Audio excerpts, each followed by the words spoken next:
चुनावी साल में दोनों प्रमुख पार्टियां भारतीय जनता पार्टी और कांग्रेस के मनमुटाव किसी से छुपे हुए नहीं हैं। जहां कांग्रेस आला कमान का राग अलाप रही है, तो वहीं भारतीय जनता पार्टी में जो मनमुटाव की तस्वीरें सामने आ रही थी वो अब साफ हो चुकी हैं। जहां पहले प्रदेश अध्यक्ष की कुर्सी पर सीपी जोशी को बैठाया गया, तो वहीं उसके बाद राजेंद्र राठौड़ को नेता प्रतिपक्ष की कमान मिली, तो वहीं जो प्रदेश अध्यक्ष सतीश पूनिया थे उनको सीधे डिमोशन करते हुए उप नेता प्रतिपक्ष की कुर्सी पर बैठाया गया है। और ऐसे में अब वसुंधरा राजे की क्या भूमिका होगी, इसको लेकर संशय है। लेकिन बीते दिनों जो घटनाक्रम हुआ था उससे कहीं ना कहीं स्थितियां साफ होती नजर आ रही हैं। वसुंधरा राजे जो कि बीजेपी के पोस्टरों में पहले गायब थी, फिर उनकी पोस्टरों में एंट्री होती है, लेकिन जैसे ही सीपी जोशी को प्रदेश अध्यक्ष बनाया जाता है उसके बाद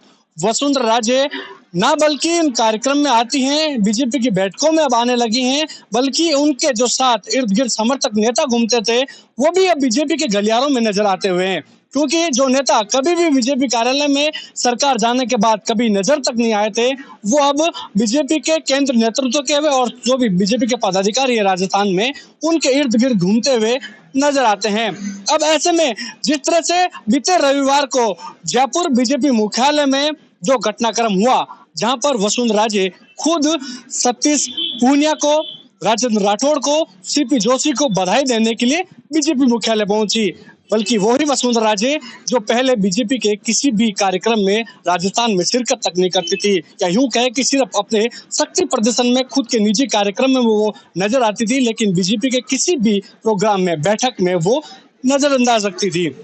ऐसे में हम रविवार को उनका एक आना, सीपी जोशी को बधाई देना, राजेंद्र राठौड़ को बधाई देना, राजेंद्र राठौड़ वो जो कि वसुंधरा राजे के एक टाइम में आंखों के सितारे थे, लेकिन बाद में उनकी आंख में ऐसे चुभने लगे कि वसुंधरा राजे उनको साइडलाइन करने में जुगत में लगी हुई थी। लेकिन एकाएक उनको नेता प्रतिपक्ष की कमान मिल जाना और उसके बाद वसुंधरा राजे का वहां आना, कहीं ना कहीं सियासी घटनाक्रम बहुत कुछ संदेश दिया जाता है। यही नहीं, सतीश पूनिया भी थे जो कि पूर्व प्रदेश अध्यक्ष जिनको उप नेता प्रतिपक्ष बनाया गया है। हालांकि ये किसी के हजम नहीं होगा क्योंकि डिमोशन उनका हुआ है, लेकिन फिर भी वसुंधरा राजे वहां पर पहुंचती है, सतीश पूनिया को वो बधाई देती है। वो सतीश पूनिया जो कि वसुंधरा राजे सतीश पूनिया के बीच मनमुटाव की तस्वीरें कई बार दिखी थी। उनके पोस्टर सतीश पूनिया ने वसुंधरा राजे के पोस्टर तक यहाँ से हटवा दिए गए थे, जिसके बाद सियासी बयानबाजी काफी तेज हुई। अब पार्टी में अंदरूनी कलह खुलकर सामने आ गई थी, लेकिन फिर सतीश पूनिया को बधाई देने के लिए वसुंधरा राजे पहुंची और यहाँ क्यों कहे कि नमक का छिड़काव करने वो वहां पहुंची थी। यही नहीं, इसके बाद एक और सियासी घटनाक्रम घटित हुआ, वो था प्रदेश प्रभारी अरुण सिंह का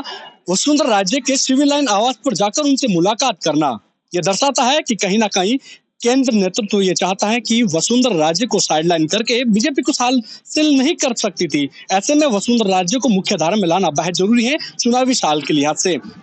ऐसे में ये सब कुछ होने के बाद शाम होते होते खुद सीपी जोशी और राजेंद्र राठौड़ भी वसुंधरा के आवास पर जा धमके।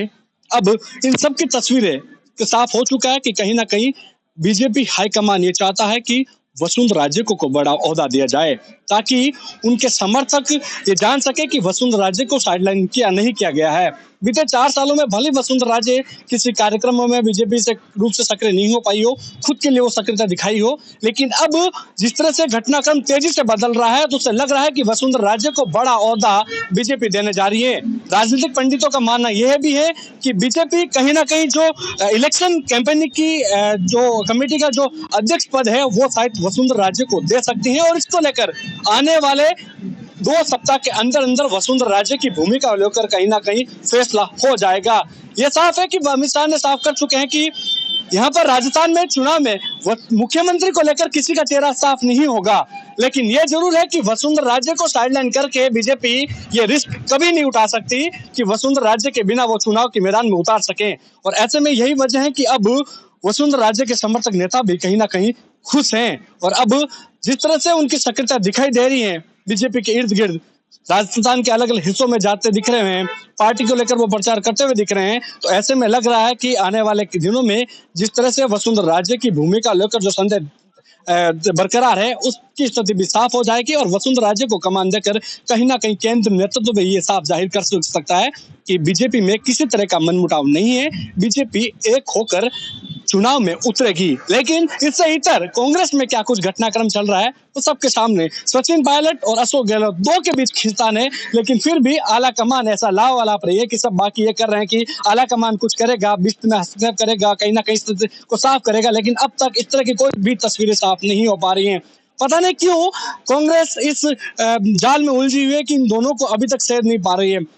जरूरी है कि दोनों को मनमुटाव को खत्म करके बीजेपी की तरह एकजुट होकर चुनावी मैदान में उतर जाए, ताकि शायद जो ख्वाब देख रहे हैं कांग्रेस की वापस सरकार रिपीट कर पाए, तो वहीं दूसरी ओर बीजेपी ख्वाब देख रही है कि जो मिथक है उसको तोड़कर वापस बीजेपी कुर्सी राजस्थान की हत्या पाए। लेकिन इन सब के बीच जनता जो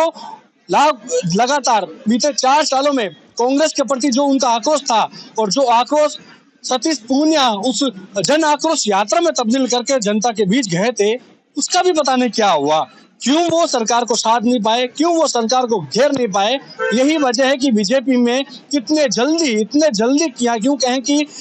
उलटफेर हुए कि शायद किसी को कोई सोच भी नहीं सकता था। किसी ने नहीं सोचा सतीश पूनिया को इस तरह से हटा दिया गया जाएगा, सीपी जोशी को इस तरह अध्यक्ष पद की कुर्सी मिल जाएगी और सीपी जोशी के बाद उनकी कुर्सी की जगह जो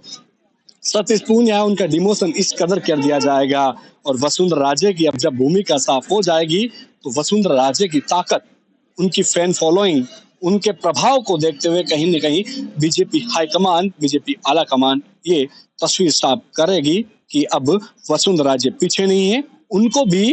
कमेटी की कमान देकर आने वाले चुनाव में जनता के बीच जाकर राजस्थान में किस तरह बीजेपी यहाँ पर सत्ता पर काबिज हो, उसको लेकर कहीं ना कहीं केंद्र नेतृत्व है पूरी